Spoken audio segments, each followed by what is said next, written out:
विधानसभा अध्यक्ष ऋतु खंडूड़ी ने अटल उत्कृष्ट विद्यालय घनानंद राजकीय इंटर कॉलेज का निरीक्षण किया। इसके साथ ही विधानसभा अध्यक्ष ने टीचर से स्कूल की समस्याओं के बारे में जानकारी ली और समस्याओं के जल्द निराकरण का आश्वासन दिया। बता दें कि घनानंद राजकीय इंटर कॉलेज की स्थापना विधानसभा अध्यक्ष ऋतु खंडूड़ी के परदादा घनानंद खंडूड़ी की याद में किया गया था। यही वजह है कि इस विद्यालय से उन्हें गहरा लगाव है। विधानसभा अध्यक्ष ऋतु खंडूड़ी ने कहा कि उनके पूर्वजों ने भूमि दान देकर शिक्षा को बढ़ावा देने का कार्य किया था। आज वो बहुत गर्व महसूस कर रही हैं कि विद्यालय अटल आदर्श विद्यालय के रूप में स्थापित हो चुका है।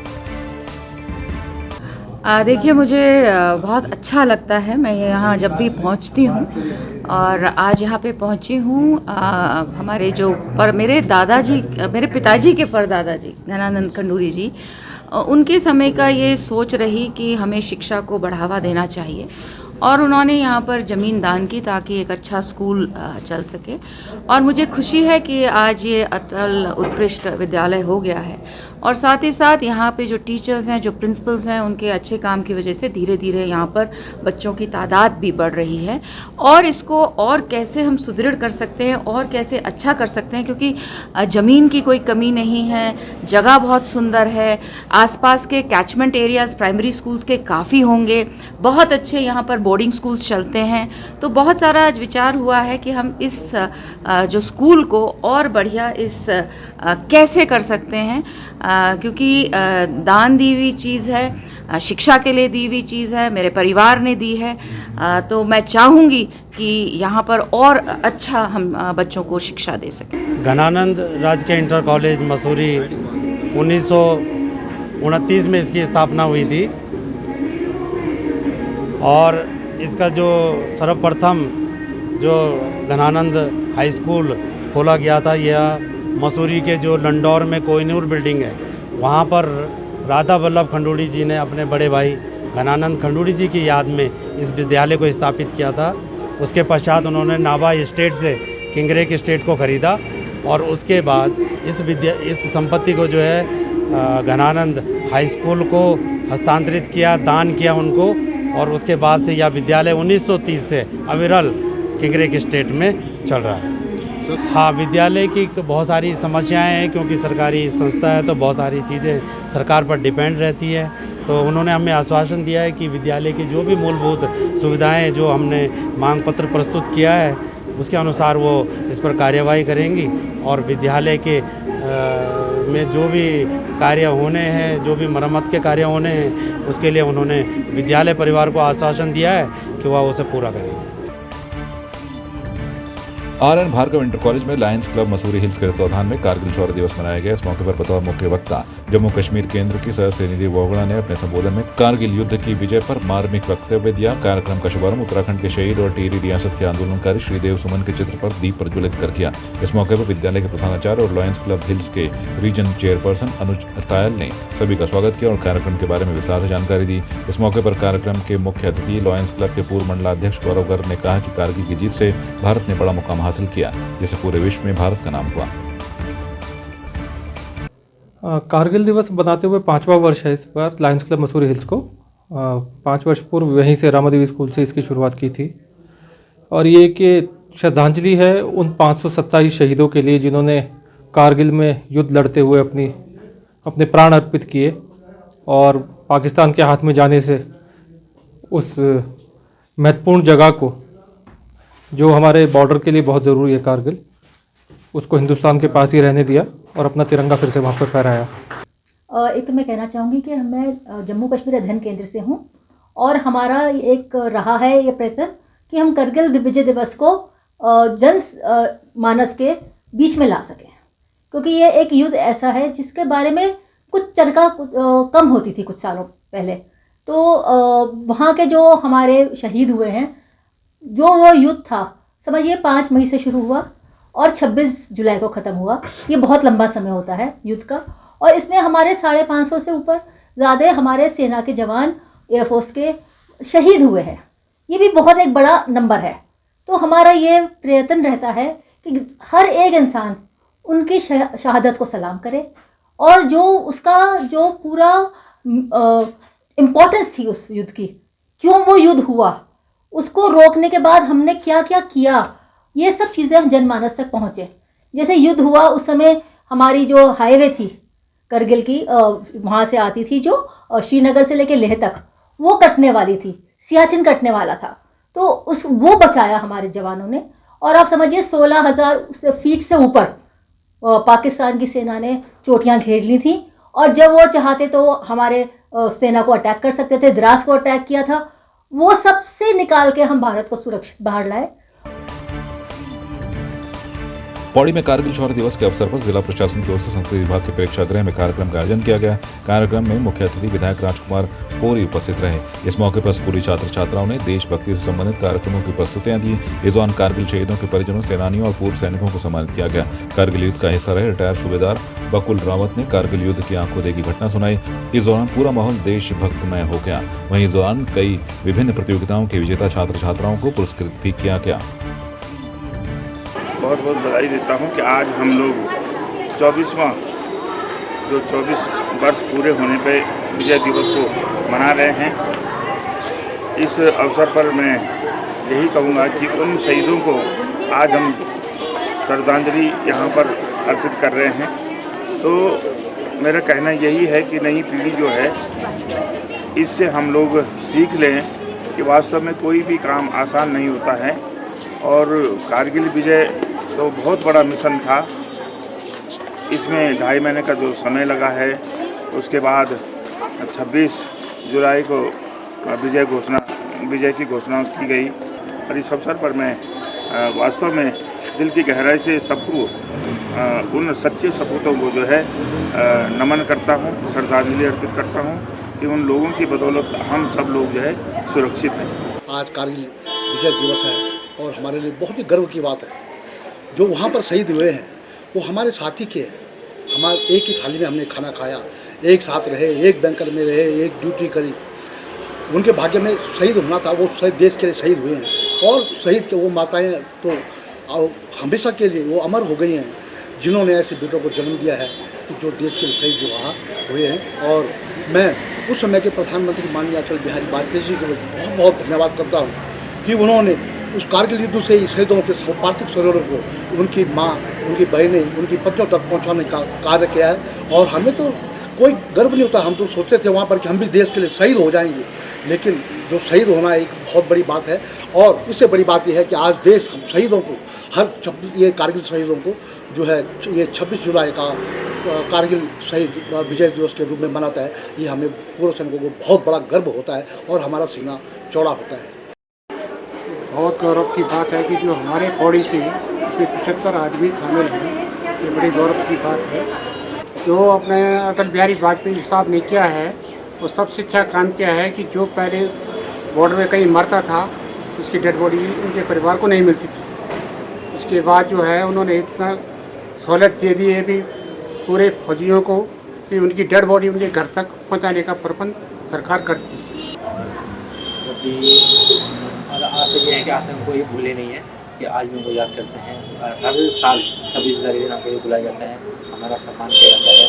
और मेरा यही है कि बस जितने चाहे ये आगे बढ़े 18 गढ़वाल से मैं बिलोंग करता था, 18 गढ़वाल राइफल से, जो कि कारगिल युद्ध में रही है। और स्वर्ण अक्षरों में, हिंदुस्तान के स्वर्ण अक्षरों में 18 बटालियन का नाम अंकित है। और मेरे बटालियन ने कारगिल युद्ध लड़ा, इससे मुझे बहुत आज गर्व होता है।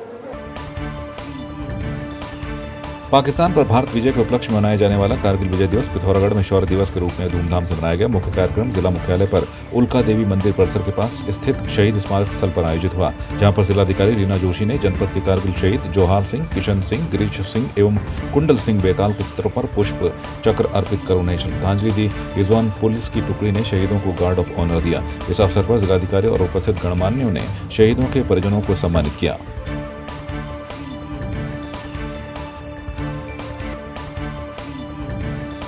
अल्मोड़ा के द्वाराहाट विकासखंड के गांव तल्ली मीराई निवासी 6 कुमाऊं रेजिमेंट के जाबाज इंदर सिंह राणा 3 अगस्त 1999 को कारगिल युद्ध में दुश्मन के दांत खट्टे कर शहीद हुए थे।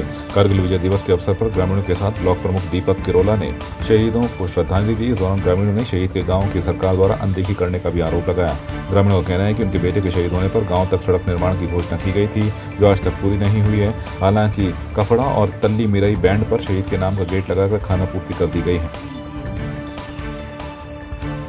हमारे तल्ली मिरई के वीर शहीद स्वर्गीय इंदर सिंह राणा जी की आज कारगिल दिवस के अवसर पर उनके गांव तल्ली मिरई आकर उनके स्मारक पर हम सभी क्षेत्रवासियों ने पुष्पांजलि अर्पित की और वीर शहीद की पुण्य आत्मा की को शांति प्रदान करने के लिए पुनः प्रभु से कामना की, क्योंकि जो देश की रक्षा के लिए अपने प्राणों का सर्वोच्च बलिदान देते हैं वो भारत माँ के सपूत हैं और ऐसे ही सपूत तल्ली मिरई से निकले। और हमें गर्व होता है जब कारगिल युद्ध का इतिहास जब भी उसके पन्ने पलटे जाते हैं तो ये लिखा स्वर्णिम अक्षरों में ये लिखा जाता है कि तल्ली मिरई के स्वर्गीय इंदर सिंह राणा जी ने अपने प्राणों की आहुति दी। 1999 का वो युद्ध जब कारगिल के पहाड़ों पर पाकिस्तान के सैनिक चढ़ गए थे और हमारे सैनिक कंदराओं पर नीचे पहाड़ के नीचे थे, उस समय भी हमारे प्रधानमंत्री स्वर्गीय अटल बिहारी वाजपेयी ने हमारे देश के सैनिकों को कहा कि किसी भी हालत में इस युद्ध को जीतना है। तो उस युद्ध में इंदर सिंह राणा जी ने प्रतिभाग किया और वो शहीद भी हुए। और वो दिन भी हमें याद है जब उनकी अंतिम यात्रा में जब उनकी अर्थी निकली थी, तब यहाँ से विमांडेश्वर तक जितने स्कूल पढ़ते थे, जितने लोग थे, वो अपने सड़क के किनारे बैठकर कोई अश्रु विलाप कर रहा था, कोई उनको अंतिम विदाई दे रहा था। तो ऐसे शहीद यहाँ पर थे स्वर्गीय इंदर सिंह राणा जी। हम उनको यहाँ पर श्रद्धा सुमन अर्पित करने आए। हमारे सभी ग्रामवासी, हमारी माताएं बहनें, हम सबको धन्यवाद देते हैं। उपलक्ष्य पे ग्राम सभा तल्ली मिरई में शहीद इंदर सिंह राणा स्मारक पे हमने अपने वीर जो कारगिल युद्ध में शहीद हमारे इंदर सिंह राणा जी को हमने याद करते हुए नमन किया। और सबसे बड़ी बात यह है कि आज हर पूरे ज़िले में प्रोग्राम कराए जा रहे हैं कारगिल दिवस पर लेकिन हम लोगों के क्षेत्र में आज फिर ऐसी परेशानी है कि फिर भी याद नहीं किया जा रहा है प्रशासन के द्वारा। प्रशासन की कहीं ना कहीं कमी है कि एक सैनिक को जो कारगिल में शहीद हुआ है उसका क्या कहते हैं, उनको बढ़ावा देना चाहिए, उनके परिवार को मोटिवेट करना चाहिए। चमोली के हापला घाटी के मसूरी गांव में 25 परिवारों के करीब 200 लोग खतरे की जद में हैं। समेत ग्रामीण डर के साए में जीने को मजबूर हैं। पीड़ित परिवार के विक्रम लाल ने बताया कि गोदली मोटर मार्ग के निर्माण के दौरान मलबे को मकान के ऊपर से डाला गया, जिसके कारण पूरा मलबा नाले में बहकर उनके शौचालय को क्षतिग्रस्त कर रहा है। जबकि ग्राम प्रधान देवेंद्र लाल ने बताया कि पिछले साल भारी मलबा और गदेरे के कारण गौशाला टूट गई थी, जिसमें कई गायों की दबकर मौत हो गई। ऐसे में कई बार प्रशासन को मौके पर बुलाया गया है, लेकिन कोई उनकी सुध देने के लिए तैयार नहीं है। हम यहाँ पे 25 परिवार रहते हैं और रात भर हम जब से ये रोड बनी तब से हम यहाँ पे शांति पे नहीं है। हम रात भर सोते नहीं है और कोई सरकार हम पे कोई ध्यान नहीं देता है। हम मरे या जिए, सुबह को कोई हाल चाल पूछने पर कोई नहीं आए। कल उन्होंने बोला कि स्कूल में रहो। हम स्कूल में कैसे रहते? वहाँ पे लाइट पानी नहीं है, वहाँ पे लैट्रिन बाथरूम नहीं है। हमारे छोटे छोटे बच्चे कैसे वो स्कूल जाएंगे? कैसे हम उनको खाना पीना देंगे? मेरे यहाँ पे 3 खेत है भैया, अपने 3, और अगले साल यहाँ से चले गए, मेरे पेड़ पौधे चले जाए, किसी ने हमारे ऊपर कोई ध्यान नहीं दिया। और हम लाइट भी नहीं है और यहाँ पे रात को न लाइट है न कुछ, हम अंधेरे में रहते हैं। मेरा आदमी रात भर ऐसे छतरी रख के ऊपर नीचे करते रहे। यहाँ पे हमारे जेठ जी बैठे रहते हैं रात भर, कोई किसी को नहीं पूछता। ये भैया इससे गौशाला चली गई, इसके लैट्रिन बाथरूम किसी ने नहीं पूछा। यहाँ पे आ रहे हैं, नाम लिख रहे हैं और फोटो खींच रहे हैं और चले जा रहे हैं। इस मलबे से जो है पूरा यहाँ पे 25 परिवार जो है पूरे खतरे की चपेट में है। और हमारे मैंने जो है प्रशासन से भी ये मांग की है कि इन लोगों को जो है यहाँ से जो है इन लोगों की सुरक्षा के लिए जो है प्रशासन से ये मांग कर रही थी इनको विस्थापित किया जाए। और यहाँ पे ये हमारे जो 25 परिवार है यहाँ पे इन लोगों को बहुत भय बना है। जो है नौली जो है इस नौली मोटर मार्ग के मलबे से जो है यहाँ पे हमारे 25 ग्राम 25 परिवार है जो है हमारे ग्राम सभा मसूरी के अंतर्गत जो है ये बहुत खतरे के चपेट में है। यहाँ पे जो है इसके ऊपर बहुत बड़े बड़े पत्थर भी, जिन पत्थरों से मसूरी के गाँव के लिए जो है दरारें पड़ किए हैं और उन पत्थरों से भी यहाँ खतरा है। ये विभाग की लापरवाही है। PMGY की जो ये रोड है उनसे विभाग को सूचित भी कर लिया था जो है अपना डंपिंग जून जो है अपने ये डंपिंग जून जो है ये गांव के ऊपर मत मलबे को गांव के ऊपर मत डालो। हमने सूचित भी विभाग को कर दिया था, तब मैं उन्होंने जो है हमारी एक नहीं सुनी। समस्या ये है कि जो ये पूर्तिदास मार्ग नौली वाला रोड गई तो ये PMGY द्वारा जो रोड कटिंग हुई उसके सब प्रभाव से इस नाले में डाला गया और डंपिंग जोन न बनने के कारण जो है ये मतलब सड़क बह करके एक मेरे दुकान है उसमें बाथरूम वो भी बह गया और मकान भी बहने वाले मकान भी खतरे में है। हम रात को बेचैन रहते हैं, सबका हम दूसरे घरों में दौड़े। मैं ये विभाग से बोलता हूँ कि हमारी व्यवस्था खुद दिवा करें, हमको यहाँ से विस्थापित किया जाए। नहीं तो प्रशासन हमारा जवाबदार रहेगा। नेता ये आ रहे हैं वो हाथ जोड़ने के लिए आ रहे हैं कि हमें वोट दो, लेकिन ऐसी समस्या ऐसे घटनाओं पर कोई नेता ही नहीं पहुँचता है। कोई भी जो है कोई प्रतिनिधि ऐसे घटनाओं पर नहीं आ रहे, लेकिन चुनाव के टाइम पर वो हाथ जोड़ने जरूर आ रहे हैं। भीमलाल आर्य और उनके कार्यकर्ताओं ने वन विभाग के बढ़ते हुए भ्रष्टाचार के विरोध में वन विभाग में धरना प्रदर्शन किया। जवान भीमलाल आर्य ने कहा कि वन विभाग में भ्रष्टाचार अपनी चरम सीमा पर है, जिसको लेकर उन्होंने 2 महीने पहले वन संरक्षक को मिलने और पत्र लिखकर ये पूछा था कि वन विभाग की योजना धरातल स्तर पर कितनी लाभदायक या सफल है। उसको लेकर अभी तक वन संरक्षक अधिकारी या वन विभाग के अन्य अधिकारियों ने कोई एक्शन नहीं लिया है, जिसको देखते हुए भीमलाल आर्य और उनके कार्यकर्ताओं को धरना प्रदर्शन करना पड़ रहा है। देखिए, वन विभाग में भ्रष्टाचार चरम सीमा पर है और इसको देखते हुए हमने 1-1.5-2 महीना पहले प्रमुख वन संरक्षक से दूरभाष पर वार्ता भी की और कई बार मिलने का प्रयास भी किया तो नहीं मिले। हमने कहा भाई वन विभाग में भ्रष्टाचार पर अंकुश लगना चाहिए और धरातल पर वन विभाग के योजना और परियोजनाओं की क्या स्थिति है वो डीएस कॉलोनी नाले में अत्यधिक बारिश से आए पानी के बहाव में बहे व्यक्ति का शव रायपुर पुलिस व एसडीआरएफ ने दुधली से 4 किलोमीटर की दूरी पर नदी से बरामद किया, जिसके बाद शव का पंचायतनामा और पोस्टमार्टम कार्रवाई की गई। बता दें कि मृतक रोहित गोयल अपने घर डीएस कॉलोनी आते समय के पास नाले में बनी पुलिया को क्रॉस करते समय पैर फिसलने से नाले में बह गया था। सूचना पर तत्काल मौके पर पहुंचकर लगातार बहे व्यक्ति को घटनास्थल से डोईवाला तक नदी नालों में तलाश किया गया, जिसके बाद रेस्क्यू टीम ने दुधली से लगभग 4 किलोमीटर आगे नदी में मृतक रोहित गोयल का शव बरामद किया। मौके पर ही मृतक के परिजनों को बुलाकर शव की शिनाख्त की गई।